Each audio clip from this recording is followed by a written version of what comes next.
Commencions par cette décision surprise. Moins de 24 heures après l'arrêt des soins de Vincent Lambert, la Cour d'appel de Paris a ordonné le maintien de l'alimentation et de l'hydratation du patient, et ce jusqu'à ce que le comité de l'ONU, qui a été saisi par les parents de Vincent Lambert, puisse examiner le dossier sur le fond. Moi d'abord j'ai été atterré quand j'ai entendu les propos de l'avocat des parents. En employant un terme footballistique, voilà, oui. Qu'il a regretté.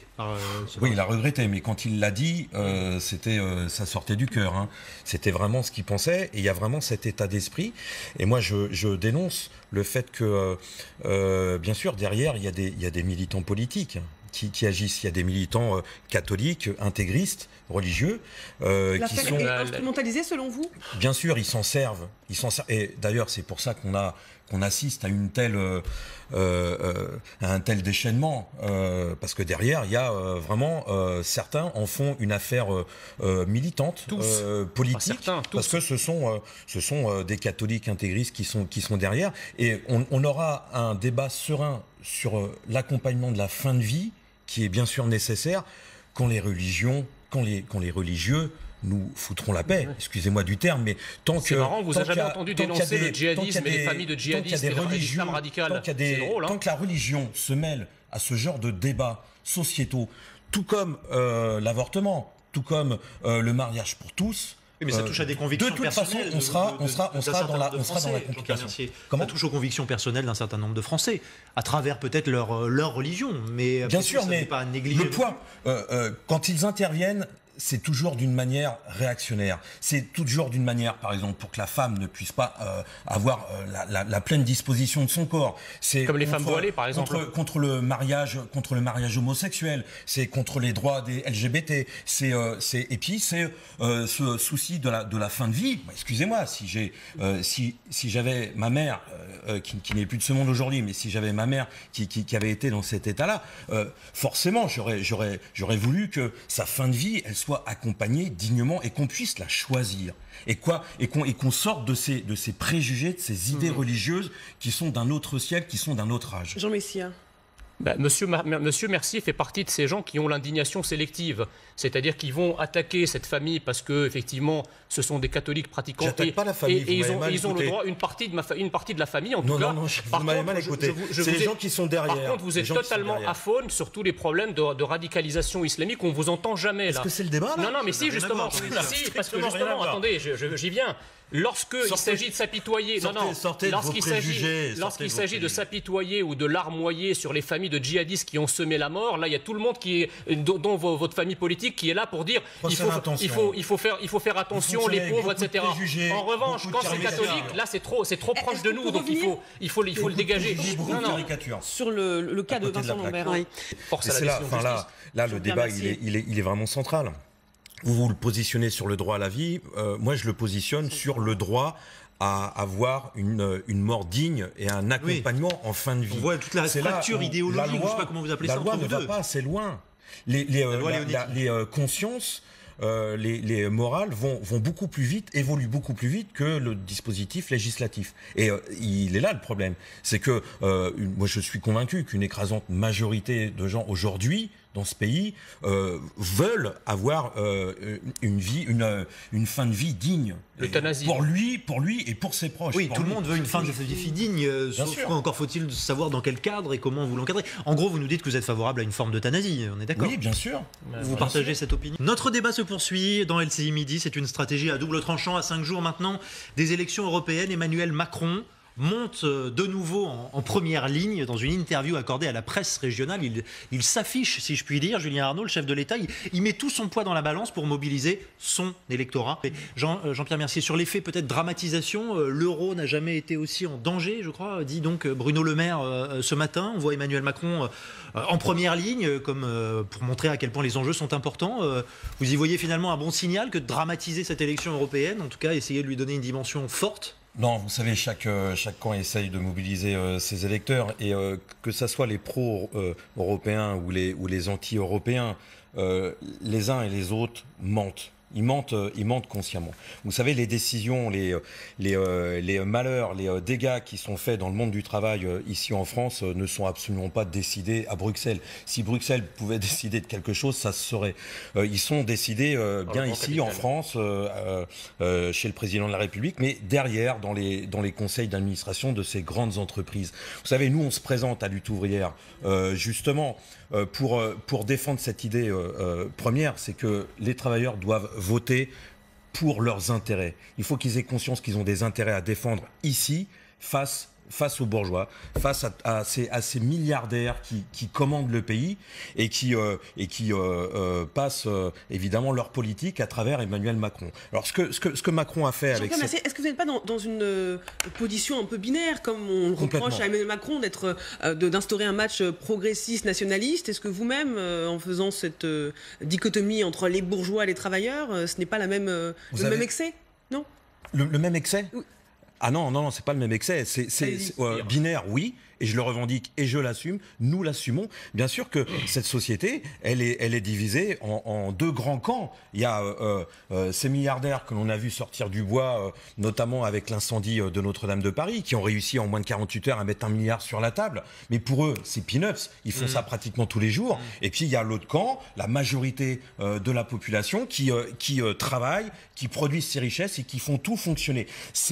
Moi, j'appelle les travailleurs, les chômeurs et les retraités, justement, à utiliser le vote lutte ouvrière pour mettre en avant leurs exigences, leurs conditions. Et on va s'interroger dans un instant sur européen que ça va se décider. C'est dans les entreprises que ça va se décider, que l'avenir va se décider, que leur vie va se décider par les mobilisations, par les luttes collectives. On va parler de la mobilisation justement des électeurs, les risques d'abstention dans un instant. D'abord, écoutons un son qui vient de nous parvenir. Nathalie Loiseau, en réunion de groupe à l'Assemblée nationale, elle n'est pas députée, je parle sous votre contrôle, Julien Arnaud, elle a participé à la réunion de groupe aux côtés d'Édouard Philippe. On va gagner, on peut gagner, parce que 56% d'abstention, ça n'a pas de sens. Enfin, que les gens sortent de leur canapé. Alors, il faut que nous restions optimistes, nous devons d'être optimistes, et en ce qui concerne l'abstention, c'est vrai que c'est regrettable, c'est-à-dire que avec tout ce qui s'est passé ces derniers temps, avec les gilets jaunes, etc., on donne la possibilité à tous les citoyens de s'exprimer, qu'ils utilisent cette expression. C'est dimanche, c'est la fête des mères, on a toujours de très bonnes raisons de ne pas y aller, mais là j'ai envie de dire, allez-y et oui, sortez de vos canapés. C'était méprisant. Moi, vous y voyez bien sûr, mais parce que vous êtes de la République en marche. Moi, je suis le camp opposé. Je peux vous dire que ça fait un peu ces feignants, faut qu'ils sortent, quoi. Voilà, faut qu'ils. C'est vous qui en faites ce raccourci-là, mais c'est à chaque fois, on est arrogant, on est ci, on est ça, tout le temps. Habitué à ce genre de formule. Non, mais de la même façon que vous êtes habitué à opposer le patronat, le salariat. Il faut arrêter ça, il faut arrêter ces oppositions. On a le droit de s'exprimer, d'utiliser un certain vocabulaire et de pas être arrogant pour. Mais on a le droit, je peux très bien m'exprimer d'une certaine façon, comme je vous le dis, le dimanche, on peut avoir des tas. J'ai le droit de dire que c'est méprisant. J'ai le droit de dire que c'est méprisant quand même. Tout le temps arrogant, méprisant. C'est ressenti comme ça. Vous savez, on vient tous de la vie civile, on a tous travaillé, on a conscience de toute la responsabilité qui nous incombe et de tout ce que nous devons faire. Et il faut surtout, bien interpréter nos paroles également et pas sur un moindre mot en faire ce type d'interprétation. Et encore une fois, oui, parce que dimanche, il peut y avoir de tas bonnes raisons de ne pas aller voter. Et la dramatisation dont on parlait tout à l'heure, ou pas d'ailleurs, elle vient d'un peu tout le monde. À l'image, hier, dans la grande confrontation sur LCI, de Yannick Jadot, tête de liste des Verts, des écologistes, qui voit un vote capital. Écoutons-le. Alors dimanche, c'est le vote du siècle. On a un mandat pour sauver l'Europe. On a un mandat pour sauver le climat, pour sauver la biodiversité, pour recréer une Europe juste et solidaire. Jean-Pierre Mercier. Pourtant, ça suffit pas à faire venir les gens. Une vraie phrase de politicien. Parce que c'est faire croire que en votant, on peut changer les choses. Écoutez, moi je me présente. Oui, voilà, je devançais votre question. Je me présente avec Nathalie Arthaud pour mener cette liste lutte ouvrière dans ces élections européennes, justement pour dire aux travailleurs, c'est pas en votant que vous allez changer votre vie, c'est en luttant. Par contre, le bulletin de vote, l'utiliser pour dire qu'on a des intérêts à défendre, pour dire que Macron, oui, ça va pas, on est en colère, qu'on va continuer à descendre dans la rue, pour dire à tous ces patrons d'une manière anonyme, eh bien, on en a marre des licenciements, on en a marre des salaires bloqués, on se prépare à la grève parce que c'est la seule solution pour changer notre vie. Oui, c'est utiliser le vote de la colère, c'est utiliser le vote de lutte ouvrière. Mais sûrement pas, c'est pas au Parlement, c'est pas à l'Assemblée nationale en France que ça peut changer. Ça va pas inciter les gens à aller voter dimanche, que vous dites, Jean-Pierre Mercier. Utiliser le vote de la colère. Oui. S'abstenir. Tout en leur disant ça changera rien. Donc voter RN. C'est exprimer une perspective, c'est défendre des idées, des objectifs de lutte. Parce que tous ceux qui vous disent, comme lui, comme Jadot, ils vous disent votez parce que c'est comme ça que ça va changer les choses, ce sont des menteurs. Et c'est aussi comme ça qu'on explique l'abstention. Parce qu'évidemment, ça ne change rien, le vote. Le vote lutte ouvrière, c'est le seul vote utile, si je vous suis bien. Tout à fait. Quand on est un travailleur. Chaque parti va forcément défendre la même idée pour son propre la réalité. Nous parlons à présent de vos impôts locaux, vous n'allez pas le croire. Vous n'allez pas en revenir, mais ça baisse. Si. Une baisse inédite en 10 ans, puisque les taux des taxes que paient les ménages des grandes villes affichent un recul de 0,3 points en moyenne. Jean-Pierre Mercier, comment vous comprenez, analysez cette tendance-là dans les communes, et pas seulement les départements, qui n'est pas finalement la tendance de l'État ? Alors d'abord, il faut quand même nuancer, parce que cette baisse d'impôt, elle concerne que les plus grandes villes. Oui. Voilà, notamment pour ceux qui sont jusqu'à 40 000. Ça a baissé aussi pour les plus petites, un peu moins, mais ça a baissé aussi. Un peu moins forcément. Et moi, je tiens quand même à dénoncer la politique qui a consisté de ces différents gouvernements à donner encore plus de travail, entre guillemets, de compétences aux collectivités locales, tout en réduisant les dotations. Et il se trouve que oui, il y a bien des maires qui sont étranglés par la gestion de l'État, des deniers publics. Il y a, si on regarde au niveau de l'État, de la dépense de l'État, oui, il y a bien des postes où on pourrait faire des économies, bien sûr. Quand vous regardez les 40 milliards de CICE qui sont donnés à fonds perdus pour la plupart des grandes entreprises qui les prennent, parce que ce n'est pas les petites entreprises qui les prennent, c'est effectivement les plus grandes entreprises à fond perdu. Auchan, qui est dirigé par la famille Mullier, qui est un ultra-milliardaire, multimilliardaire, va vendre 21 magasins en France, menacer 800 emplois. Il a touché le pactole au niveau du CICE. Vous savez qu'Auchan a perdu 1 milliard d'euros l'an dernier, quand même. Je suis pas sûr que la famille Mullier est en train de faire la queue au Resto du Cœur, si vous voyez ce que je veux dire. Là, ils habitent en Belgique, ils payent pas d'impôts, ils sont multimilliardaires, ils ont bénéficié de plusieurs centaines de millions. Tout ça pour dire qu'en tout cas, vous trouvez bien sûr qu'il y a supprimez le CICE, vous y trouvez 40 milliards, c'est ça que vous nous dites. Bien sûr, et on les injecte dans les services publics. Vous avez aujourd'hui les hôpitaux, les services d'urgence qui sont en grève parce que ça craque de partout. Vous avez les EHPAD, ça craque. L'éducation nationale, ça craque. Vous avez là la SNCF, les transports publics, c'est en train de craquer. Bien sûr qu'il y aurait énormément d'argent à investir dans les services publics parce que ça créerait de l'emploi en plus, justement. Alors parlons d'un autre mouvement, les Gilets jaunes. Acharnement ou bon sens, chacun jugera le cas de ces 2 gilets jaunes dans le Var, mis en examen et écroués, suspectés d'avoir dégradé 8 radars et une station-service, des dégâts évalués à 233 000 €. Mais la justice a décidé, elle, de frapper fort. Les biens de l'un d'entre eux, propriétaire de 3 appartements, ont été saisis avant jugement, comme pour mieux faire un exemple. Écoutez, voilà, on est vraiment dans cette situation de double peine, enfin c'est quand vous êtes riche, quand vous êtes milliardaire, vous avez tous les droits, vous êtes au-dessus des lois, vous faites ce que vous voulez. De toute façon, il vous arrivera rien du tout. Je parle même pas des affaires Benalla ou compagnie, ou Cahuzac, qui de toute façon se débrouillent toujours pour avoir une peine de prison extrême. Il a été condamné en l'occurrence. Oui, à seulement un an. Comme ça, il peut éviter de faire sa peine en prison. Voilà, parce que ces gens-là, il ne faut pas qu'ils aillent en prison. Et encore, ça, c'est des petits joueurs, c'est les petits. Les grands, ceux qui organisent leur évasion fiscale, ceux comme je parlais de la famille Mullier, qui habite la Belgique, mais voilà, c'est... Jean-Pierre Mercier, là, en l'occurrence, on parle d'un homme qui a 3 appartements, donc qui n'est pas dans ces situations de précarité intense. J'ai cru comprendre que la totalité de ces 3 appartements, c'était 175 000 €. Absolument. Ce n'est pas une somme que voilà, tout le monde... C'est pas 3 villas de Balkany, vous voyez ce que je veux dire? Bien sûr. C'est pas, on joue pas dans la même cour. Mais tout le monde n'a pas cette somme, en bien tout cas, sûr, peut-être pas une telle somme. Et alors donc ma question, c'est est-ce qu'on est dans le schéma binaire des grands riches et des gens précaires? Parce que si cet homme-là ne paye pas, qui va payer? Est-ce que c'est aux contribuables de payer pour les dégradations? Et quand les entreprises polluent, on a ce principe pollueur-payeur. Les pollueurs, ils ne payent jamais. Ils se débrouillent toujours pour ne pas payer. Et là, le côté les grandes payeur, entreprises, elles passent à travers les mailles du le filet. côté casseur-payeur, est-ce qu'il n'y a pas un bon sens aussi dans cette application-là? Moi, je vais vous répondre. Les grandes entreprises qui cassent l'emploi, qui créent du chômage, ils devraient payer. Et aujourd'hui, ils ne payent pas.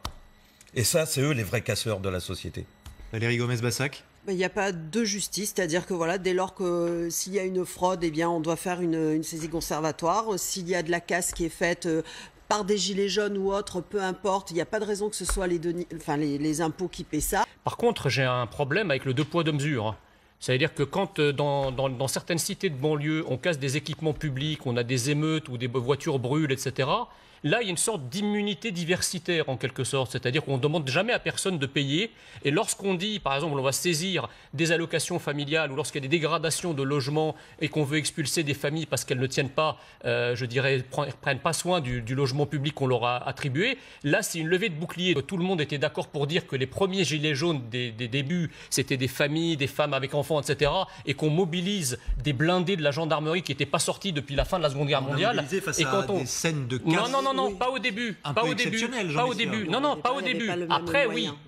Quand le mouvement s'est gauchisé, que ça a été récupéré par l'extrême gauche et les Black Blocs, oui. Mais au départ, c'était pas le cas. Alors que lorsque vous aviez des émeutes, les émeutes de Villiers-le-Bel ou les émeutes de 2005, ces blindés-là, on les a pas vus. Vous êtes un peu comme Trump avec le fait de sa proposition de faire passer les Canadaires pour éteindre l'incendie de Notre-Dame de Paris. Envoyer les blindés dans les cités parce que. À l'Arc de Triomphe. Oui, mais parce que face aux Français de souche et aux petits blancs, ça vous dérange pas. Mais face à la diversité, oui. Vous êtes de ceux qui essayaient de monter les uns contre les autres. Mais non. Les pauvres les uns contre les autres. C'est vous qui faites ça. Les pauvres et les riches, c'est vous. Vous voyez, on avait deux terrains très distincts. Voilà, moi c'était les grands patrons, les actionnaires, les milliardaires qui passent à travers les mailles du filet. Mais vous avez le droit. Vous, c'est les jeunes des cités. Voilà. Non, c'est pas tous les jeunes des cités. Vous décrivez tous les deux des justices qui vont, selon vous, qui font du cas par cas, bien sûr, qui s'en prennent à d'autres. Deux terrains très différents. Là, on voit bien la différence. Exactement, on voit bien la différence. On ne peut pas condamner la justice comme ça, c'est pas possible. Les décisions. Et est-ce que les gilets jaunes ont été victimes, entre guillemets, d'une forme d'acharnement judiciaire à vos yeux? C'est clair. Ah, c'est clair. Évidemment. Et de violence policière, de brutalité policière, bien évidemment. Qui est ordonnée par le gouvernement. Attention, c'est pas les forces de l'ordre. Mais voyons. Le gouvernement a les pleins pouvoirs. Il faut quand même que la politique pénale, effectivement, soit à la hauteur des enjeux. Et aujourd'hui, ce n'est pas ce qui est prévu avec les aménagements de peine, notamment pour les peines de moins de 6 mois et moins d'1 an. Donc ça, c'est un autre débat. Et je pense que ça va au-delà de qui est plus ou moins lésé. Enfin, je prends la justice et j'espère quand même qu'elle est rendue de la même façon pour tout et chacun. C'est pas vrai. Regardez Benalla. Pourquoi il n'est pas jugé encore? Il est mis en examen. Il y a je sais combien de procédures. Mais ça, c'est la justice. C'est pas la longueur de la justice. Vous savez, j'étais avocate. Je peux vous en parler de la longueur de la justice, la lenteur, pardon, de la justice. Je vous dis, il y a 2 poids, 2 mesures. Merci à tous.